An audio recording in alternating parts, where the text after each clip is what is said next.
আসসালামু আলাইকুম। এমন কিছু মুভি রয়েছে যা দেখার পর তার রেশ থেকে যায় বহুদিন, বাকি সব মুভির থেকে আলাদা। মহারাজা নামের একটি তামিল অ্যাকশন থ্রিলার মুভি, যেটা ইতিমধ্যে গুগল সার্চে মুভির তালিকায় শীর্ষস্থান অধিকার করেছে। একজন সাধারণ নাপিতের ঘর থেকে চুরি হওয়া ডাস্টবিনের জন্য রিপোর্ট করেছে পুলিশের কাছে। সোনা হীরা মুক্তা কিছুই না, চুরি হয়েছে একটা সাধারণ ডাস্টবিন। তো চলুন মুভির মূল গল্প শুরু করা যাক। মুভি শুরু হয় গল্পের প্রধান চরিত্র মহারাজাকে দেখিয়ে। সে একটি সেলুনের দোকানে নাপিতের কাজ করে। পরিবার বলতে তার স্ত্রী এবং তাদের ছোট্ট একটি মেয়ে রয়েছে। তাদেরকে মহারাজা প্রাণের চেয়েও বেশি ভালোবাসে। সেদিন মহারাজা তার মালিকের কাছ থেকে আগামী কালের জন্য ছুটি চেয়ে বসে, কারণ তার স্ত্রী তাকে বলেছে। তার এই কথা শুনে মালিকের মেজাজ খারাপ হয়ে যায়। তার জন্য আজকে আগত সমস্ত কাস্টমারের কাজ তাকে করতে বলা হয়। পরদিন দেখা যায় রাস্তার ওপারে ঘরের দরজার সামনে মহারাজের স্ত্রী এবং তাদের মেয়ে বসে রয়েছে। আর ওপারে একটা পুতুলের দোকান থেকে পুতুল কিনতে গেছে মহারাজা। একের পর এক পুতুল বেছে নিয়ে রাস্তায় এসে তার স্ত্রীকে দেখায়, আর তার স্ত্রী একটি পুতুল পছন্দ হচ্ছিল না। এভাবে কয়েকটা পুতুল দেখিয়ে শেষে একটা পুতুল তারা পছন্দ করে। সেটা বিল করানোর সময় তার চোখে পড়ে একটা শোপিস। সেটাকে হাতে নিয়ে এসে দোকানদারকে এটারও বিল বানাতে বলে। দোকানদার বলে, এটাও স্ত্রীকে দেখিয়ে নাও যদি তার পছন্দ না হয়। কিন্তু মহারাজা জানে এই বাচ্চা কোলে মায়ের মূর্তি তার স্ত্রী অবশ্যই পছন্দ হবে। আর তখনই ঘটে এক মর্মান্তিক ঘটনা। দীঘার এক মস্ত লরি তাদের ঘরের দরজায় এসে ধাক্কা মারে। পুরো বাড়ির ছাদটায় ভেঙে পড়ে তাদের উপর। এক পলকে মহারাজের পুরো দুনিয়াটা যেন ভেঙে চুরমার হয়ে যায়, ঠিক যেভাবে তার হাতে থাকা শোপিসটা ভেঙে চুরমার হয়ে গেছে। সবাই সেদিকে ছুটে গেল। মহারাজা পাথর হয়ে দাঁড়িয়ে থাকে। তার দু চোখ ভরে নেমে আসে অশ্রু, কিন্তু তবু সে কিচ্ছু করতে পারছে না। আজ ওপরওয়ালা তার কাছ থেকে তার পুরো দুনিয়াটাকে কেড়ে নিয়েছে। এরপর বেশ কয়েকটা বছর কেটে যায়। আমাদের সাথে পরিচয় হয় জ্যোতির। জ্যোতি পড়াশোনায় খুব একটা ভালো না, খেলাধুলার প্রতি টান থাকে ক্লাসের থেকে মাঠে ওর সময়টা বেশি কাটে। এই জন্য বাকি কোনো টিচার তাকে পছন্দ করে না, শুধুমাত্র একজন বাদে। সে হলো তার পিটি টিচার আসিফা। এখন আসিফা জ্যোতিকে 100 মিটার জোনাল কম্পিটিশনের জন্য কোচিং দিচ্ছে। খেলাধুলার পাশাপাশি আসিফা তাকে অন্যান্য সাবজেক্টও বুঝতে সাহায্য করে। স্কুল থেকে কিছুটা দূরে এক ফাঁকা মাঠে তাদের বাড়ি। আসলে রাস্তার পাশে বাড়িতে অ্যাক্সিডেন্টের পর থেকেই মহারাজা তার মেয়েকে নিয়ে এখানে থাকে। জ্যোতি হলো মহারাজের মেয়ে। তারা দুজন ছাড়া এই বাড়িতে আরো একজন থাকে, তার নাম হচ্ছে লক্ষ্মী। ওই অ্যাক্সিডেন্টে যখন মহারাজার স্ত্রী মারা যায়, তখন ওপরে টাকে রাখা ডাস্টবিনটা জ্যোতির ওপরে পড়ে গিয়ে জ্যোতিকে বাঁচিয়েছিল। তাই তাকে লক্ষ্মী বলে এই বাড়িতে আগলে রাখা হয়েছে। লক্ষ্মীকে তারা প্রতি শুক্রবারে স্নান করায়, টিকা পরায়, আর তাকে রাখা হয়েছে মহারাজের মৃত স্ত্রীর ছবির ঠিক নিচে।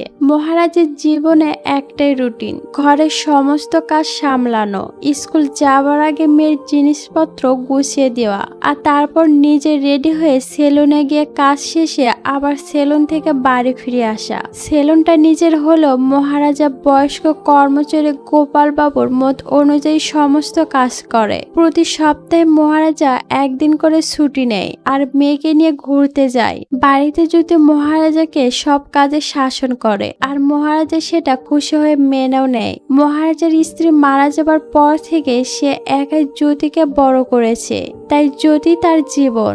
আর যে কোনো মুহূর্তে মহারাজা জ্যোতির পাশে থাকে। এই প্রসঙ্গে জ্যোতির একটা পুরনো ঘটনা মনে পড়ে।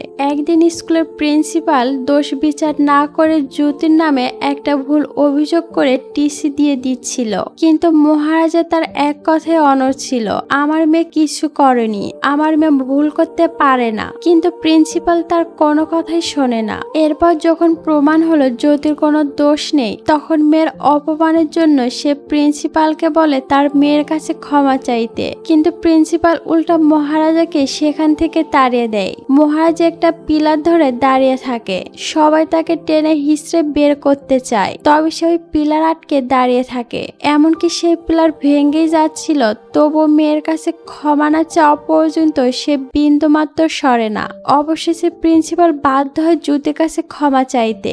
মেয়েকে এতটাই ভালোবাসে সে, এত বছরে কখনো যদি তার বাবাকে ছেড়ে থাকেনি। এই প্রথম এক সপ্তাহে স্পোর্টস ক্যাম্পের জন্য সে বাহিরে যাচ্ছে, তাই যাওয়ার আগে যথারীতি বাবাকে শাসন করে বুঝিয়ে দিয়ে যায় মহারাজা যেন নিজের খেয়াল রাখে, আর সাথে সে যেন লক্ষ্মীরও খেয়াল রাখে। প্রতিদিনের নিয়ম অনুযায়ী মহারাজা সেদিন সেলুন থেকে বাড়িতে ফিরে আসে, আর তারপরে দেখা যায় তার ঘরের সমস্ত জিনিস ভেঙে চুরে পড়ে আছে মেঝেতে, আর পাশে মহারাজা অন্ধকার ঘরের মেঝেতে জ্ঞান হারিয়ে পড়ে আছে। একটা সাপের শব্দে তার ঘুম ভেঙে যায়। আর এরপরে একটা গ্যারেজে ঘটনা দেখানো হয়। একজন কাউন্সিলর গাড়ি সারিয়ে নিয়ে যাবার পর আবারও ফিরে আসে। তার কোনো একটা দামি চশমা সেখান থেকে চুরি হয়েছে। গ্যারেজের কর্মচারীদের বেধড়ক মারতে থাকে। যে ছেলেটি তার গাড়ি সারিয়েছে তার নাম হলো ধনা। সেও গ্যারেজে আসে আর একইভাবে মার খায়, কিন্তু বাকিদের মতো মার খেয়ে সে চুপ করে বসে থাকে না। ওই রাতে যখন কাউন্সিলর বারে মদ্যপান করছিল, তখন ধনা সেখানে যায়। কাউন্সিলরের চোখের সামনে তার প্রিয় চশমাটা ভেঙে দেয়, তাকে বেধড়ক মেরে সমস্ত রাগ মিটে নেয় তার ওপর। আর অন্যদিকে মহারাজা থানায় আসে চুরির কমপ্লেন জানানোর জন্য। পুলিশকে সে সমস্ত কিছু জানায়। সে রাতে 10টা নাগাদ কাজ শেষে সেলুন থেকে বাড়িতে আসে। চাবি খুলে ঘরে ঢুকে ব্যাগ রেখে সে বুঝতে পারে 3 জন মুখোশধারী চোর সেখানে উপস্থিত ছিল। মহারাজাকে মেরে অজ্ঞান করে দিয়ে ওই চোরগুলো তার বাড়ি থেকে লক্ষ্মীকে চুরি করে নিয়ে গেছে। পুলিশ বারবার তার কাছে জানতে চায় কে এই লক্ষ্মী, টাকা গহনা নাকি জরুরি কোনো কাগজপত্র, কিন্তু মহারাজা মুখে বলে ঠিক বোঝাতে পারে না। তাই সে ছবি দেখায় জ্যোতি আর মহারাজার সাথে একটা ডাস্টবিন, যাকে সে লক্ষ্মী বলে সম্বোধন করছে, এটাই চুরি হয়ে গিয়েছে। পুলিশ তো রেগে আগুন। কেস নেওয়া তো দূরের কথা, তাকে থানা থেকে বের হয়ে যেতে বলে। কিন্তু মহারাজা নাসুরবান্দা পুরো থানাকে উলটপালট করে রেখে দেয়, কিন্তু নিজের জায়গা থেকে সে নড়ে না। থানার বড়বাবু থানায় এসে মহারাজার সব সমস্যা আবারও প্রথম থেকে বলতে বলে। মহারাজা নিখুঁতভাবে একটার পর একটা ঘটনা বলে যায়, কিন্তু চোরগুলো সম্পর্কে কোনো রকম পুলিশে দিতে পারে না। তাই বড়বাবুর কাছেও মহারাজার কোনো কথাই বিশ্বাসযোগ্য লাগে না। সেও ডাস্টবিনের দামটা তার হাতে দিয়ে নতুন একটা ডাস্টবিন কিনে নিয়ে যেতে বলে, কিন্তু মহারাজার তো ওই লক্ষ্মীকেই প্রয়োজন। বড়বাবু জিজ্ঞেস করে সাধারণ একটা ডাস্টবিনের জন্য সে কেন এমন করছে। মহারাজা জানায় ওই ডাস্টবিন তার মেয়ের জীবন বাঁচিয়েছিল। এরপর পুলিশ জিজ্ঞেস করে সে কি চোরকে দেখেছে। মহারাজা বলে তারা সবাই মুখোশ পড়েছিল, তবে হাতাহাতির সময় একজনের পিঠে হাত দিয়ে সে দেখেছে। থানার সবাই খুব মনোযোগ দিয়ে শুনছিল। বড়বাবু জিজ্ঞেস করে তার পিঠে কি ছিল। মহারাজা অনেক সিরিয়াস হয়ে বলে তার পিঠে একটা কান ছিল। তার এই কথা শুনে তো বড়বাবু আরো রেগে যায়, তাকে থানা থেকে বেরিয়ে যেতে বলে। তবে সে বড়বাবুকে বলে যদি আপনারা কেসটা নিতে রাজি না হন, তবে অন্তত সিবিআইয়ের হাতে এটা ট্রান্সফার করে দিন। বড়বাবুর এবার ধৈর্য সীমা হারিয়ে যায়। সে একটা বন্দুক মহারাজার দিকে তাক করে থানা থেকে চলে যেতে বলে। মহারাজাও বেড়ে যায়। তখন বড়বাবু বাকিদেরকে বলতে থাকে একটা পাগলকে এতগুলো পুলিশ মিলে সামলাতে পারছো না। এর মধ্যে মহারাজা আবারও ফিরে আসে, আর এবার সে খালি হাতে না, 40,000 টাকা এনে থানা ভর্তি পুলিশের সামনে বড়বাবুর হাতে দিয়ে বলে এটা অ্যাডভান্স রাখুন, লোকটিকে খুঁজে পাওয়া গেলে আরো 5 লাখ দেব। বড়বাবু কষে এক চড় দেয়, ঘুষ দেওয়ার জন্য না, বরং ঘুষটা সবার সামনে দেওয়ার জন্য। এরপর কনস্টেবল হাত দিয়ে টাকাটা যখন বড়বাবুর পকেটে পৌঁছায়, তখন থেকে শুরু হয় লক্ষ্মীকে খোঁজার কাজ। মহারাজার বাড়ি, আশেপাশের লোকজন, তার সেলুন, সব জায়গায় খোঁজ খবর শুরু হয়ে যায়। এদিকে মহারাজা মেয়ের ক্যাম্প থেকে পাঠানো ভিডিও দেখতে থাকে। সেখানে তার মেয়ের লক্ষ্মীর খোঁজ করে, আর মহারাজা তার মেয়ের ফোনের কোনো জবাব সে দিতে পারছে না। বড় বউ বা সাব ইন্সপেক্টর এরা কেউ এখনো বিশ্বাস করতে রাজি নয় যে সামান্য ডাস্টবিনের জন্য এই লোকটা এত টাকা খরচ করতে রাজি হচ্ছে। তারা ভাবতে থাকে হয়তো ডাস্টবিনের মধ্যে আরো বিশাল কিছু রয়েছে যা মহারাজাকে জোর করলে বেরিয়ে আসবে। তাই বড় বাবু মহারাজের সাথে আলাদা করে কথা বলে, সঠিকভাবে জানতে চায় ওই ডাস্টবিনের ভিতরে কি ছিল। কিন্তু মহারাজা বলে 5 লাখের সাথে আরো 2 লাখ বাইরে 7 লাখ দিচ্ছি, কিন্তু আমার মেয়ে ফিরে আসার আগে লক্ষ্মীকে খুঁজে আনুন। বড়বাবু এবার তো আরো অবাক। এরপর দেখানো হয় গল্পের আরেক প্রধান চরিত্রকে, যার নাম হচ্ছে সেলভাম। দুজন অসহায় মার মেয়েকে বেঁধে রেখে তাদের সমস্ত টাকা গহনা ছিনতাই করে নিয়ে তাদের সামনে তাদের বাড়িতে রান্না করে বসে খাচ্ছে। এটাই হচ্ছে এদের চুরি করার প্যাটার্ন। সবরি নামের আরো একজন সঙ্গীকে নিয়ে সেলভাম এভাবে চুরি ছিনতাই চালিয়ে যাচ্ছে।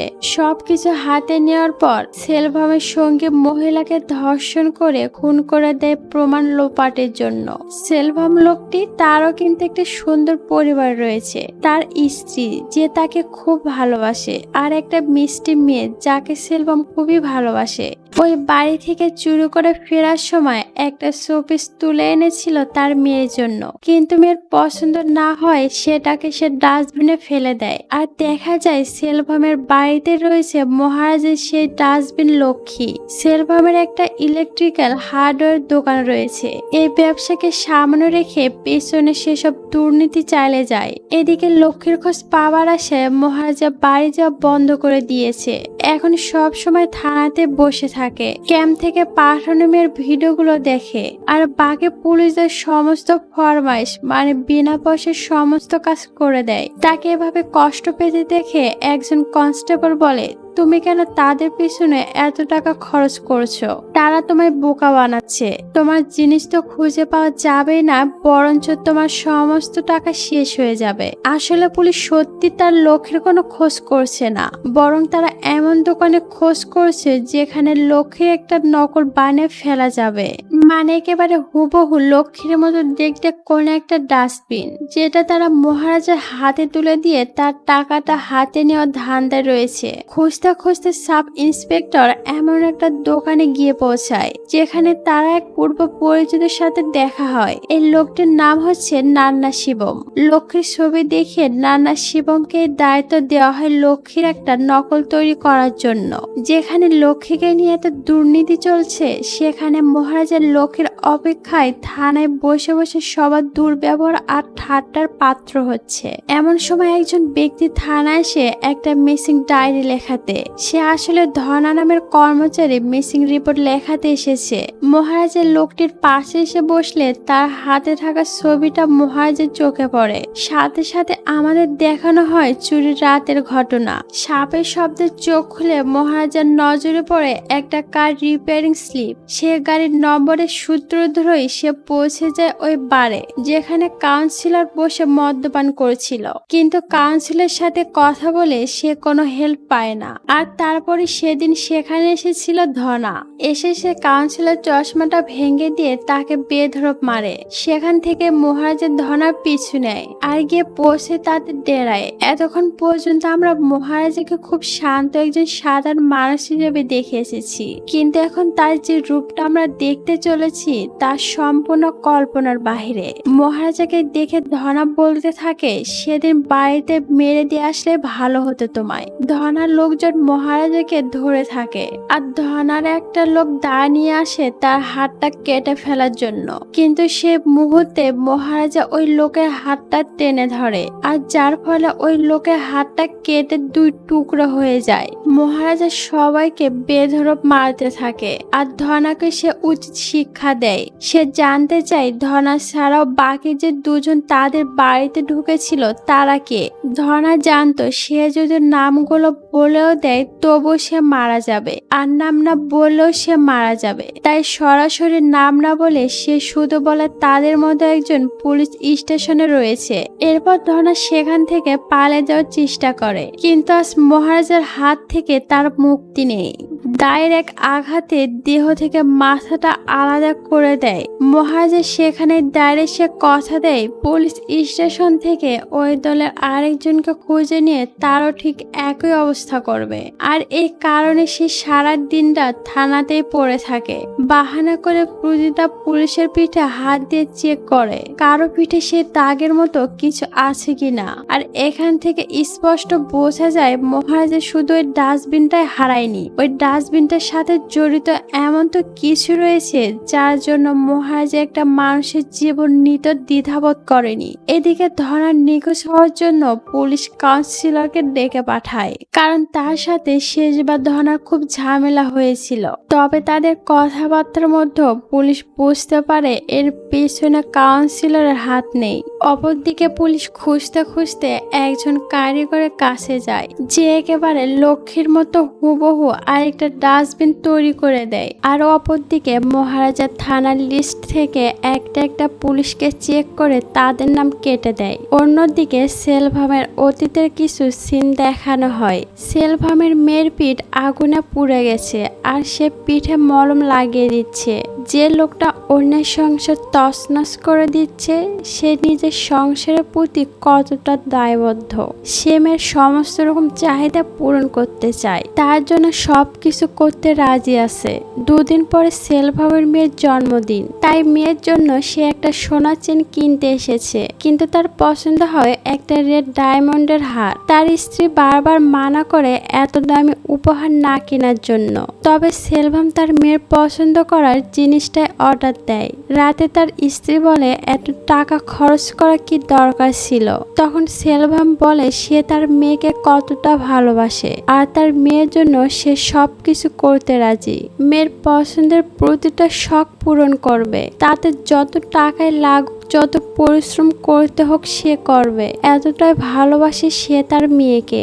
জন্মদিনের দিন সকালবেলা সোনার দোকান থেকে ডায়মন্ডের চেনটা নেওয়ার পরে স্ত্রীর কথা অনুযায়ী দাড়ি কাটার জন্য সেলুনে যায়। সেলুনটা ছিল মহারাজার। দাড়ি কাটতে কাটতে ট্রিমারের ব্যাটারি শেষ হয়ে যাওয়ায় মহারাজা ব্যাটারি আনতে চলে যায়। আর এই ফাঁকা সময়ে তাকে সবরি ফোন করে। তাদের অপকর্মের ব্যাপারে পেপারে লেখা একটা আর্টিকেলের কথা জানায়। সেলুনে কেউ ছিল না জন্যই সেলভাম নিশ্চিত হয়ে তার সাথে কথা বলছিল। খবরের কাগজে আর্টিকেলটা দেখে সবরির সাথে তাদের কর্মকাণ্ড নিয়ে আলোচনা করছিল, কিন্তু ফোন রাখার পরে সে দেখতে পায় পিছনে মহারাজা দাঁড়িয়ে আছে। এরপর থেকে তার মনে একটা সন্দেহের বাসা বাঁধে, হয়তো মহারাজা তার সব কথা পেছন থেকে শুনেছে। এই সন্দেহ নিয়ে সেলভাম বাড়িতে চলে যায় আর সমস্ত কথা সবরিকে জানায়। তারা দুজন মিলে প্ল্যান করে যে মহারাজাকে তারা তাদের রাস্তা থেকে সরিয়ে দেবে। তখন সেলভামের স্ত্রী তার মেয়ের জন্য করে আনা চেনটা তার মেয়েকে পরাতে চায়, কিন্তু কোথাও সেটা খুঁজে পায় না, কারণ সেলভাম ওটাকে ফেলে এসেছে মহারাজার সেলুনে। অন্যদিকে দেখানো হয় মহারাজা সেই চেনটা ফেরত দেওয়ার জন্য সেলভামের বাড়ির দিকে আসে। সে যখন সেলভামের বাড়িতে ঢুকতে যাবে তখন ঠিক তার পেছন দিয়ে আসে অনেকগুলো পুলিশ। বাইরে থেকে সেলভাম মহারাজাকে দেখে আর তার পেছনে এতগুলো পুলিশ আসতে দেখে সে সবরিকে বলতে থাকে মহারাজা পুলিশকে এনেছে তাকে ধরে দেওয়ার জন্য। সবরি ভয় পেয়ে গিয়ে তাদের বন্দুক বের করে পুলিশের দিকে তাক করে, আর এতে পুলিশের গুলিতে সবরি মৃত্যু হয়। আর সাথে সাথে তারা সেলভামকেও অ্যারেস্ট করে নেয়। তাকে অ্যারেস্ট করার জন্য সেলভাম মহারাজাকে দায়ী বলে মনে করে। এরপর আবার গল্প বর্তমানে ফিরে আসে। পুলিশ মহারাজাকে জানায় তারা লক্ষ্মীকে খুঁজে পেয়েছে, তাই বাকি টাকাটা তাদের হাতে তুলে দিতে। এদিকে যদু ফিরে আসতেছে। বাসে উঠে সে তার বাবাকে কল করে বলে তার জন্য এই হুবহু একটা লাল জুতো কিনে রাখতে। এদিকে নতুন করে ডাস্টবিন বানিয়ে তাকে আবারও সেই রকম পুরনো ডাস্টবিনের মতো করে পাল্টে দিয়ে লক্ষ্মীর রেপ্লিকা বা নকল তৈরি করা হয়। কিন্তু চিন্তার বিষয় হলো চুরি যে করেছে সেই দোষ স্বীকার করার মতো চোরের খোঁজ পাওয়া যাচ্ছে না। বড়বাবু যে কটা চোরকে ফোন করেছে তারা কেউ সামান্য ডাস্টবিন চুরির দোষ নিতে রাজি নয়। বাপরে, চোরেরাও দেখি ছোট কাজ করতে চায় না, কি এক অবস্থা।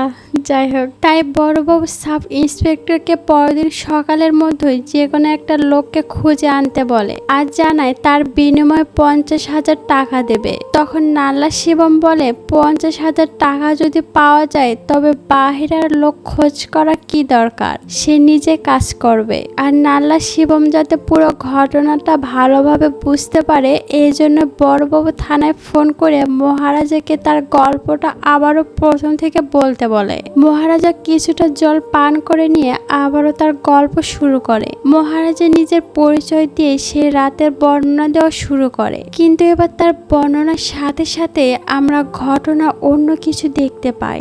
বাড়িতে এসে তালা খুলে ঘরে ঢুকে ব্যাগ রেখে ঘরে গিয়ে চেঞ্জ করতে শুরু করে, তবে সেটা মহারাজা নয়, জ্যোতি ছিল। তখনই হঠাৎ পেছন থেকে একজন এসে তার মুখটা চেপে ধরে, আর যে তার মুখটা চেপে ধরেছিল সেই ছিল নাল্লা শিবম। নাল্লা শিবম আর ধনা তার চোখ বেঁধে দেয়। জ্যোতি নিজেকে বাঁচানোর চেষ্টা করে, কিন্তু সজোরে মাথায় লাগা আঘাতের জোরে মাটিতে লুটিয়ে পড়ে আর আঘাতটা করে সেলভাম। এরপরে সেলভাম জ্যোতির পায়ে বারবার আঘাত করতে থাকে, বেধড়ক মারতে থাকে। তবে জ্যোতিকে মারার কোনো প্ল্যান ছিল না তাদের। জেল থেকে ছাড়া পাওয়ার পরে সেলভাম মহারাজাকে মারতে এসেছিল, আর এই জন্য গত বেশ কয়েকদিন ধরে নাল্লা শিবম তার ওপর নজর রাখছিল। তার নজর রাখা অনুযায়ী এতক্ষণে মহারাজার বাড়ি চলে আসার কথা ছিল, কিন্তু আজ সে এখনো বাড়িতে আসেনি। আর এই মেয়েটা গত এক সপ্তাহ ধরে বাড়ির বাহিরে ছিল, আর আজই তাকে ফেরত আসতে হলো। ওদের অপরাধ করার প্যাটার্ন অনুযায়ী ওখানে তারা রান্না করে বসে খায়, আর এরপরে সে ভয়াবহ ঘটনা ঘটে। নাল্লা শিবম আর ধনা একাধিকবার ধর্ষণ করে জ্যোতিকে। হায় আল্লাহ, এরা মানুষ নাকি পশু। এরপর তাকে খুন করতে চায়, তবে সেলভাম তাকে থেমে যেতে বলে। তাকে বলে দেয় জ্যোতিকে খুন না করতে।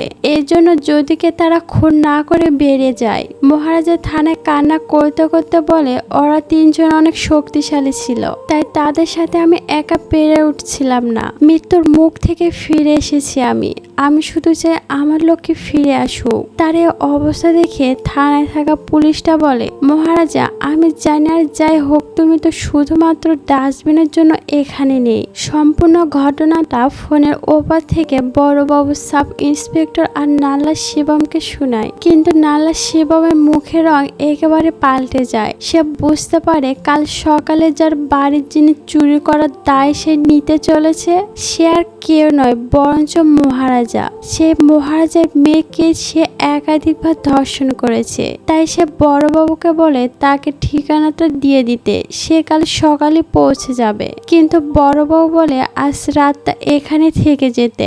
এরপর আমাদের দেখানো হয় সে রাতে সেলুন বন্ধ করে মহারাজা একই টাইমে বেরিয়েছিল, কিন্তু মাঝপথে মেয়ের জন্য জুতো কিনতে গিয়ে দেরি হয়েছিল।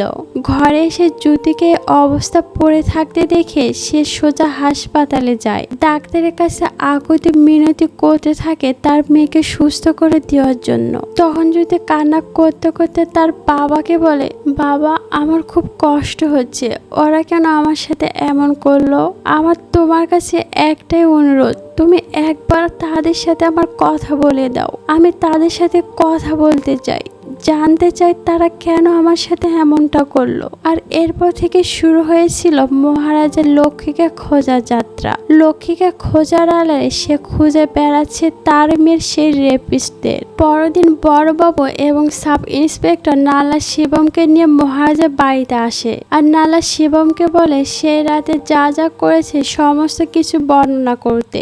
নাল্লা শিবমের বর্ণনার ধরনে মহারাজা বুঝতে পারে এই সেই ব্যক্তি, আর ওর পিঠে থাকা টিউমারের মতো অংশটা দেখে মহারাজা একেবারে নিশ্চিত হয়ে যায়। বড়বাবু মহারাজাকে জিজ্ঞেস করে এখন তার এই চোরের সাথে কি করবে। মহারাজা বলে তাকে মাফ করে দিন, ছেড়ে দিন। তখন বড়বাবু বলে তুমি তাকে এভাবে ছেড়ে দেবে? তার কোনো শাস্তি নেই, এভাবে তাকে ছাড়া যাবে না। মহারাজা বড়বাবুকে বারবার বলতে থাকে না না, তাকে ক্ষমা করে ছেড়ে দিন। কিন্তু বড়বাবু বলে তুমি তাকে কি করে ক্ষমা করতে পারো? তোমার ঘরের লক্ষ্মীকে সে চুরি করেছে, তারপর তুমি ক্ষমা করে দেবে? মহারাজা বলে ক্ষমা করে দিন।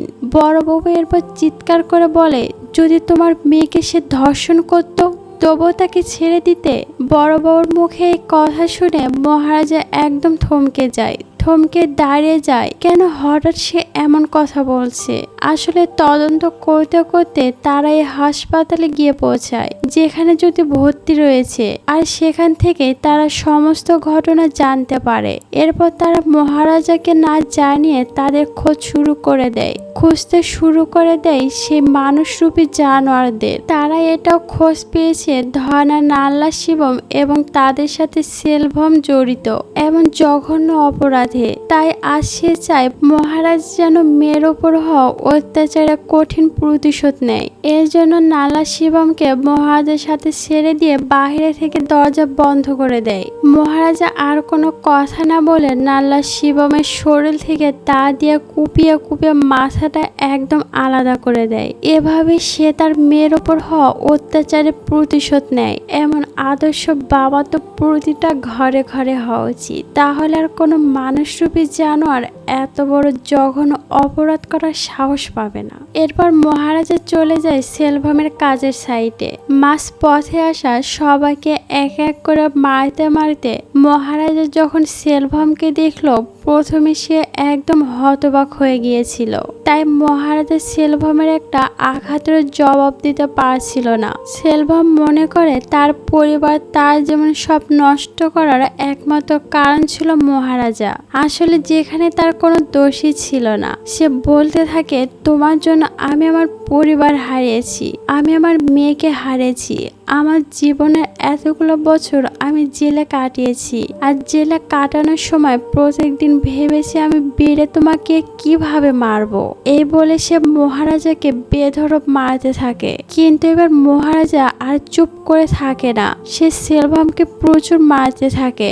মারতে তার এমন অবস্থা করে ফেলে যাতে তার হাঁটারও ক্ষমতা থাকে না। তখন সেলভম হাসতে হাসতে বলে, আমি যে বেদনা তোমাকে দিয়েছি, সারা জীবন তোমাকে কুড়ে খাবে। মেয়ের মুখ দেখলেই তোমার মনে পড়ে যাবে তার সাথে আমরা কি করেছি। তখন আসিফা ম্যামের সাথে জ্যোতি সেখানে আসে। মহারাজা বারবার বাধা দিল, জ্যোতি অনুরোধ করে কিছুক্ষণ সেলভমের সাথে কথা বলবে। জ্যোতি এসে সেলভমের সামনে বসে। সে সেলভমকে বলতে থাকে, কেন করলে তুমি এটা আমার সাথে? তুমি কি ভেবেছো তুমি আমার জীবন নষ্ট করে দিয়েছো?